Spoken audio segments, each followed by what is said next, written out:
Allow me come back to the studio with our Take Note interview. We are looking at priorities in the local government budgeting process, and on set we are joined by economist and lawyer Patrick Kichoncho Katabazi, who is here to help us navigate this very, very complex topic. But before he says good morning to us, the budgeting process is probably municipalities' most important work product. The budget serves a number of functions. At the most basic level, it's a legal document that gives each local government official the authority to incur obligations, enter obligations, and of course pay expenses. It's a complicated process. Sometimes you should be able to understand why certain municipalities are unable to spend money that is allocated to them, and when they send it back, you begin to question what is the rationale. Well, things happen, and we shall be having an idea on exactly how. You're most welcome to the program. The pleasure is mine, Chris, and good morning to our viewers. Great. Like I've just given a preamble, it's something that might be complicated, or rather complex, to the average Ugandan, but to a person who has worked at government level, for economists and even legislators, the votes for money on the local government are quite unclear sometimes to the average eye. Why don't you first take us through what budgeting and local government is, so that we can be able to work this thing out and then understand the things a little bit better? Yes, so thank you, Chris. But I wanted to first make a comment on the first point you raised at the start of the show, about floods. The flooding, the flooding in Kampala city area and some other urban centers. We have a disaster risk management strategy, but I think we need to see that starting to work, especially for urban centers, because some people's perceptions of disasters is basically in mountainous areas, river, Nyamwamba has burst and so on and so on. Like that, So we need to have this relate to what is happening, because floods are in Uganda now, they should be unexpected, that every rainy season some of these things happen, and we need to see the coordinating team at Prime Minister's office and other entities that are involved starting to plan and budgeting for some of these things, so that our ordinary traders and citizens are not adversely disadvantaged. That's right. So, and of course, that will form pretty much the discussion later when we bring into social protection. Our budgeting cycle is the 360 degrees scenario. As one budget is ending, another one is starting. And even when another one has started being implemented, then you start drafting another budget. So for example, the new budgets that we have, 2024-2025, started in 1st of July. But again here, hardly 3 months into that, we are starting a new cycle, and this started with the National Budget Consultative Workshop. And here we are in the middle of the local government budget consultative workshops that are happening in all parts of Uganda right now.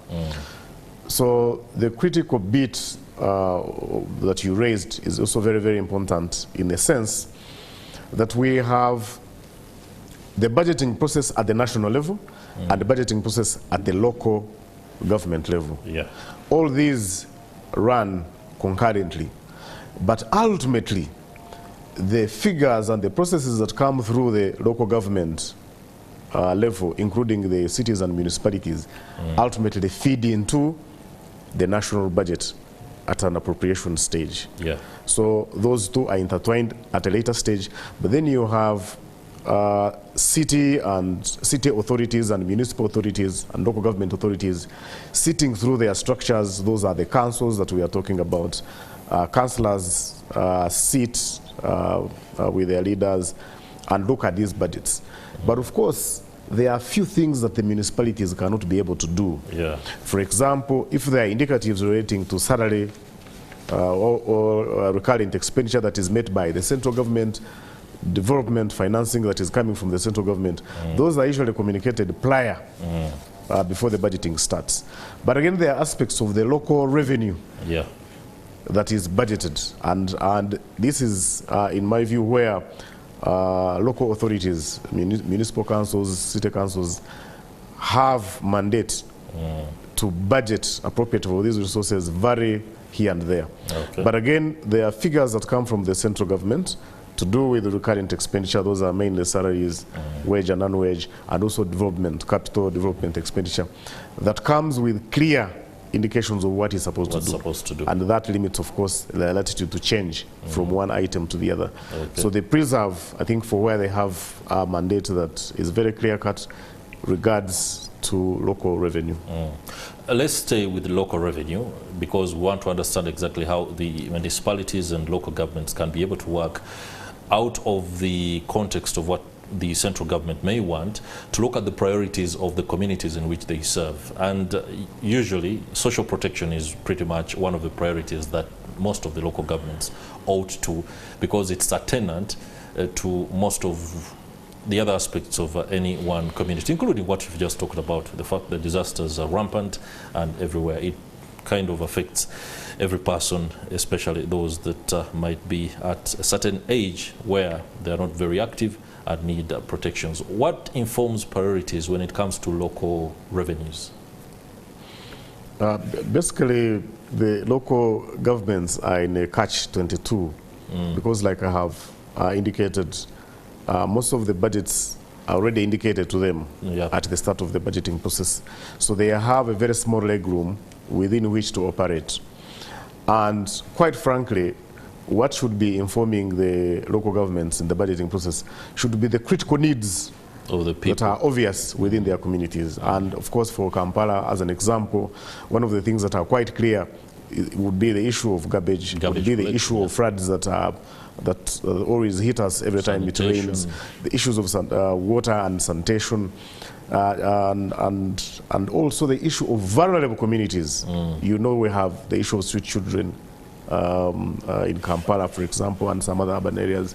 So those, in my view, people-centered priorities, in my view, would be the ones that these local authorities should be focusing on. But we have a dilemma, and which is that even when government of Uganda has encouraged and sustained decentralization, you still find most of the programs that would be actually owned by the local governments being implemented at the center. And I want to speak to a few of the social protection interventions, for example. You have the social assistance grants for empowerment, you have the special grants for persons with disabilities, where they are conceived and handled at the center, particularly here at Ministry of General and Social Development, but they are implemented at the local levels. Of course, now we begin to see a scenario where you might end up with limited government ownership, government ownership of these programs, because some people might look at them as things that are coming from the center. Yet ordinarily, if you give them full mandate, all these would be planned very well, implemented very well, have efficient and effective accountability mechanism at the local level. And in my view, that would create ownership at where actually these are implemented. And in my view, that would enhance their efficiency and effectiveness. So, but still, we are happy that even when programs like SAGE, program that's special grants for persons with disabilities, and any other finances that come to the center, local governments get an input. For example, now you have the focal point persons who double in many cases as community development officers. The only challenge as part of the priorities that you talked about is that when you go to these local government units, then you find that monies that are collected as part of the local revenue, these departments for youth, that handle youth, children, older persons, women, they are the ones that have a very, they are not only disadvantaged, but one would even say that their budgets perhaps need social protection because they're usually very, very, very, very small. When you go to the department for children, the budget is very small. For youth, for women, and things like that.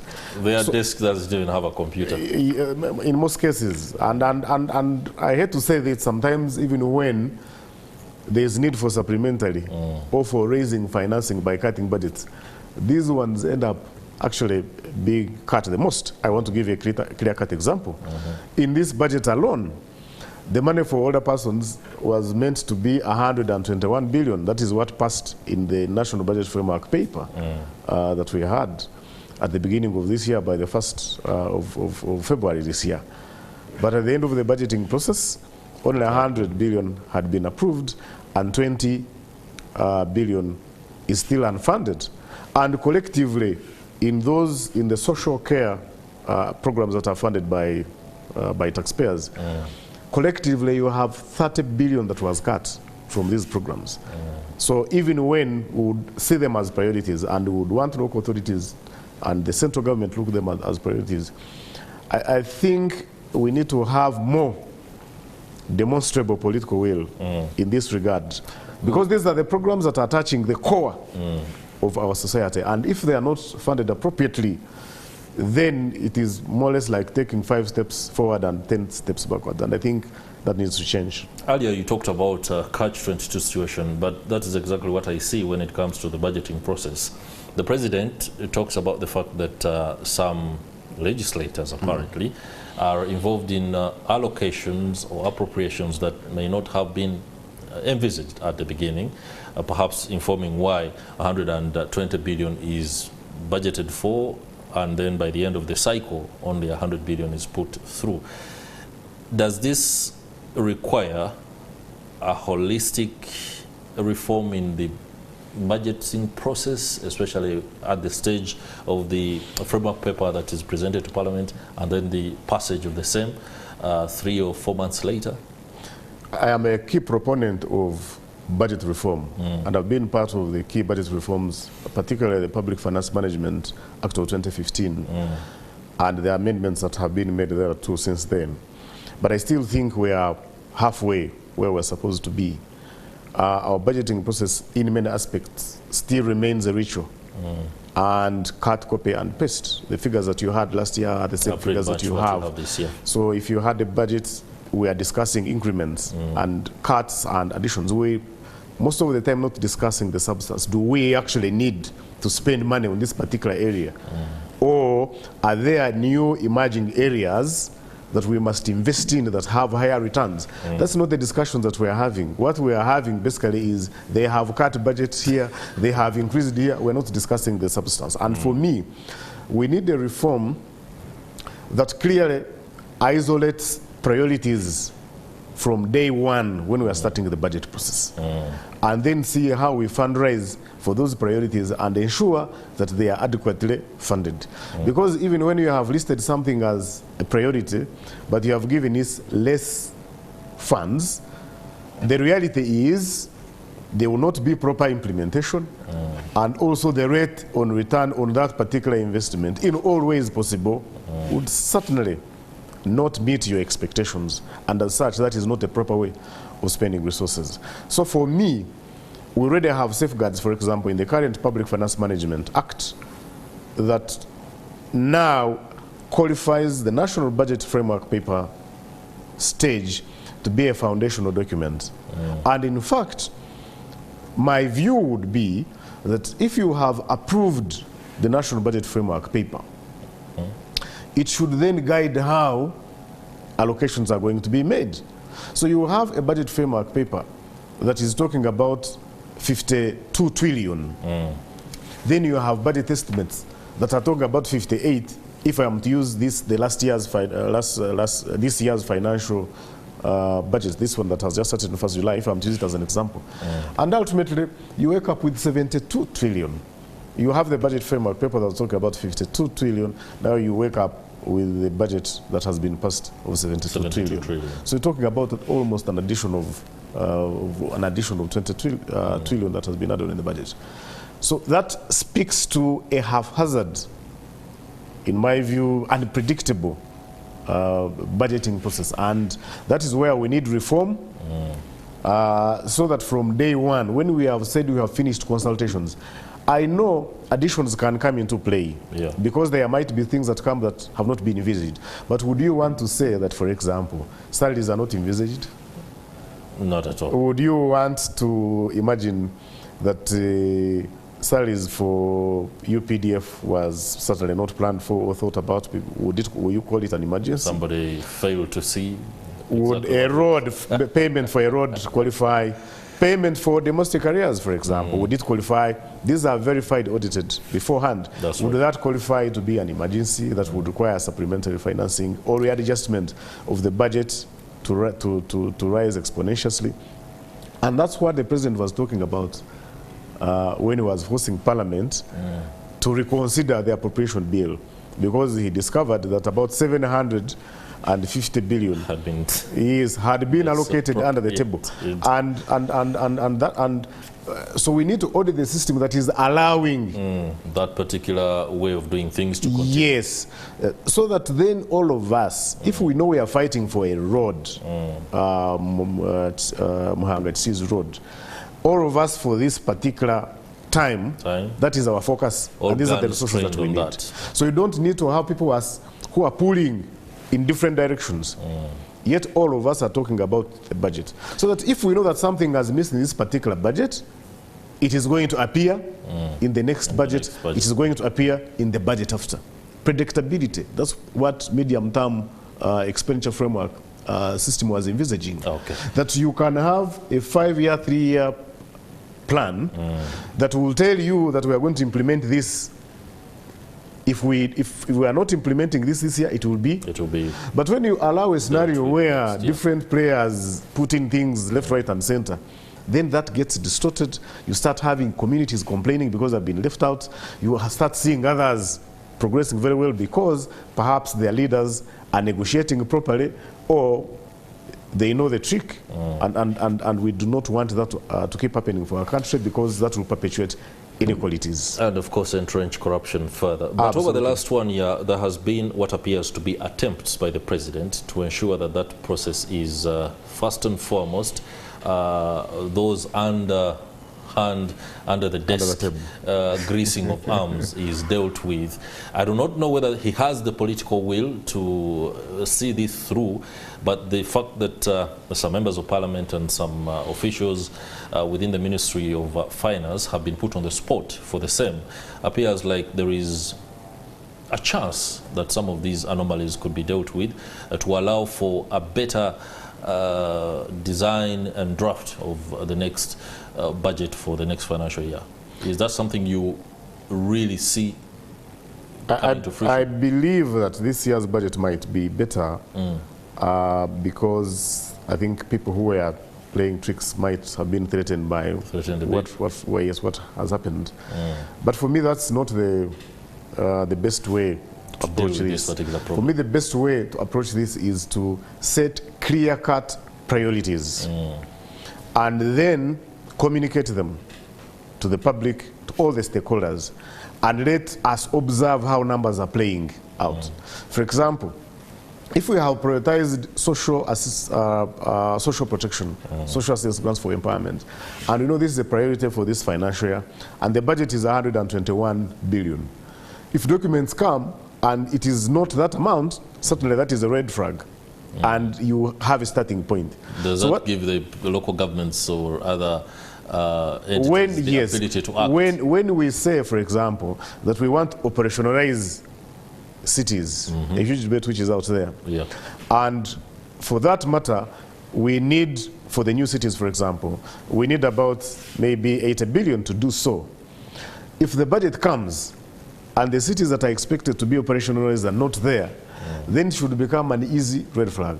But what normally happens is that our national budget framework paper is in most cases very summarized, with little information that is coming out of there in the public domain. You hear these stories when the budget has been passed that, hey, by the way, you know, money for other persons is missing, money for local governments for this is missing.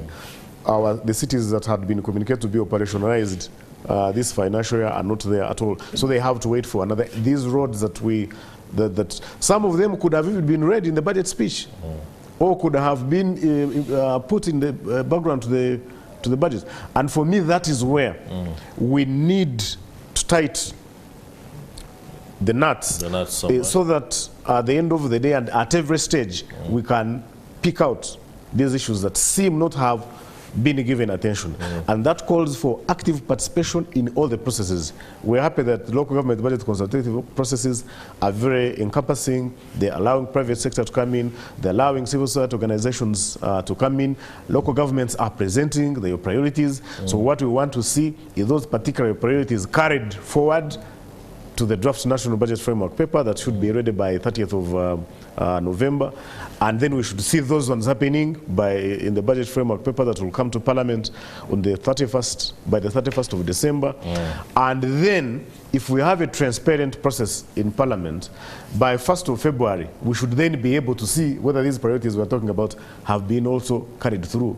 And if then we stick to what the law says, that the budget estimates that the national budget shall be derived from these processes that we are talking about, then the president will not have much headache. Because all the priorities are clearly laid out, markers of progress on how they are being followed through, the budget will be clear for everybody to see. The opaqueness and transluceness of the whole process will be eliminated, and it would then be clear that we will not have a lot of loopholing. And also, by the way, possibly, I think even by now, members of Parliament now appreciates their role in the budgeting process starts at this point and ends at this point. So because previously what we had seen is that you would find Parliament acting, playing the role of the executive, playing the role of the legislature, and that kind of chaos would eliminate checks and balances for the markers of progress that I already highlighted. And in which case then, if you become a planner and you also budget, would you then be able to critique? No. You cannot, because you're part and parcel, you have a conflict of interest, you have a lot of things that are happening there, and that, in my view, shrouds the whole process into a lot of controversy, and we hope this will be different. Okay. Let me just refer back to the president and his consistent assertion that accounting officers are responsible for exactly all the decisions that they make at a local government level. It's something that he has alluded to in the fight against corruption. But again, with the economic constraints that many of the local governments do face and the competing demand for resources, these accounting officers appear to have absolutely no room and leverage to act on anything within their locality to be able to, for example, take care of those priorities that might not have been attended to by the frameworks that come from the central government. Do you see or envisage, for example, across the country, any one locality or a municipality that has seen and registered success in dealing with that small percentage of resources that they have to work with on their own, without necessarily fearing or being timid about the fact that the central government will come in and ask, how did you disperse these resources? Yes, of course, like I did indicate, is that the accounting officers, of course, are solely responsible for budget implementation. And the president is correct. If there are problems, they have to be held accountable because they are the ones who are charged under the law with the responsibility of accounting for the resources that have been allocated to them. The dilemma that there is that a chunk of the resources that come to local governments comes from the center. So we have conditional grants. So we have conditional budgets. For example, wage, in my view, is a conditional budget. You cannot play around with it. Wage, non-wage, development budget that has been earmarked. The resources that we are talking about are those resources that are locally generated resources, the resources that come from licenses, fees, so what we would call local revenue. And in which case then, the council, the respective councils at these local entities, they sit and make decisions and vary and set up their priorities and allocate resources. And in some cases where there are new emerging areas, like we have floods that are coming here in Kampala, or in those areas, the Local Government Act gives them mandates to consider supplementaries to some of these monies where they have mandates. Of course, there are big cities and municipalities that would do very well. I would imagine, for example, that Mukono, Wakiso, Kampala would do very well because they have a bigger catchment for collecting this local revenue as compared to other small municipalities. You would, of course, agree with me that, for example, there are some areas that ordinarily would have qualified as towns, but now they are municipalities. And municipalities that shouldn't be cities. Yeah, so you find a scenario where a certain municipality may not gross over 50 million in local revenue in a year, Then, of course, you have the Kamparas, the Mukonos and others who are then in billions. So those who have capacity to collect more money have enough legroom or leverage to implement the priorities that are set by the local governments. And by the way, of course, that does not mean that the accounting officers do not remain accountable. They remain accountable to those. But of course, these are the monies where the councils have a upper hand, because this is not money that is ring-fenced by the center. And in which case then they can make resolutions, spend this money, but they can also vary priorities as they are progresses using the supplementary budgeting option. Okay. As an advocate of social protection programs, there are elements within society who say the cost of not investing in social protection is huge for any one country, but also the resources required for ensuring that that particular framework or programs are adequate and enjoyed across the country is also costly to a certain. Where do we find common ground, especially in rolling out social protection programs that are attendant to the realities of the time, for example, the economic constraints? I think, you know, social protection is a very, very broad concept. Yeah, very so we broad, can separate social care and social insurance aspects of it. Of course, you have those... Which do we need most? Yes. So you have those interventions that do not require government spending, but also basically government playing as a facilitator, a catalytic role. So that is where you have health insurance, for example. Health insurance, in my view, we simply need a clear-cut policy and law to have it fully implemented, and also both public and private. That's right. Then you also have pension programs. Those are social protection programs that where we need streamlining. Government, for example, is spending a lot of money on the public service pension scheme. And here we are saying we need reform in this particular area so that civil servants can also contribute for their own pension, and then that relieves burden on the government. Yeah. So that would free now resources that can be invested in social care, social assistance grants for empowerment, senior citizens grant. Yes, of course there's a debate that these cost a lot of money, like we have indicated, and the government does not have money. So government has to be very creative. Reform here and there, free money for these programs. But also, like you have clearly indicated, a population that is highly poor and vulnerable is bad for business. Because it means that people have less money that they can spend on goods and services. So it means the service sector will not benefit from them. That's right. It means that the business sector is also not going to benefit them. And that's why economists have now agreed that any expense, any money that is invested, for example, in Sage, 1 shilling earns another. Because when there's a payday, these guys get money and can be able to buy things that they need in their lives. And as the economy gets monetarized the more, then there will be very, very, very, very many benefits that come from spending on these social protection interventions. And that is why, in the long-term perspective, it would be wiser for government to spend a lot of money on social protection for 2 reasons. One, to stop people or to mitigate potential vulnerabilities.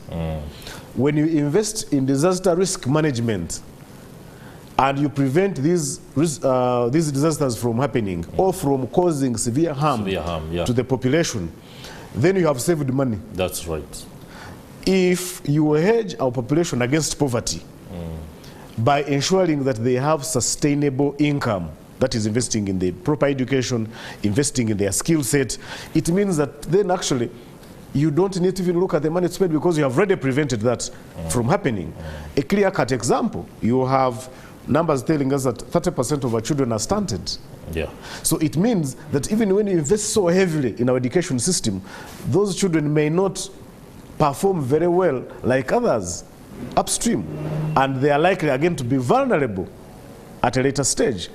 And if you do not have vibrant older persons, it means that there is a certain group that you are cutting off from the demand and supply chain.